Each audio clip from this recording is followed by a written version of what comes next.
નમસ્કાર મિત્રો, સફળતાના માર્ગમાં આપનું હાર્દિક સ્વાગત છે।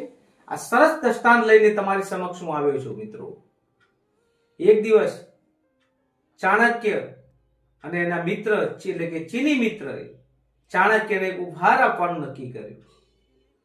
ત્યારે કિંમતી રત્ન એક ચીની યાત્રી એટલે કે એના મિત્ર ચાણક્યને ભેટ ધરે છે।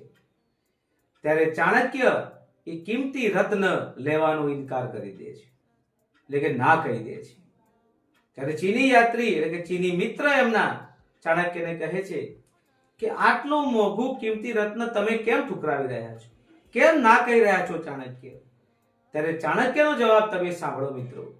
ત્યારે ચાણક્ય કહે છે ચીની યાત્રી એટલે કે એના મિત્રને કે હે મિત્ર, જો તારો ઉપહાર હું લઈશ તો કાલે હું તારો ઋણી બની જઈશ। કાલે ભવિષ્યમાં તું કઈ ખોટું કામ કરીશ તો મારે તને સાથ આપવો પડશે। તો મિત્ર, તારો ઉપહાર હું એટલા માટે લેતો નથી। તો ચાણક્યની આવી નીતિ જોઈને આપણે પણ શીખવું જોઈએ કે ખોટા ઉપહારથી આપણે લાલચમાં ના આવવું જોઈએ, કારણ કે લાલચમાં આવવાથી આપણું સ્વાભિમાન ખોવાઈ જાય છે, આપણું સ્વમાન ખોવાઈ જાય છે।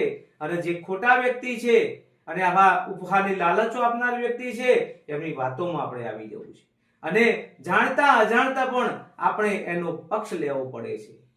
તો મિત્રો, આજનું દ્રષ્ટાંત મારું કેવું લાગ્યું? જો સારું લાગ્યું હોય તો શેર કરો, સબસ્ક્રાઇબ કરો અને લાઈક કરો। ધન્યવાદ।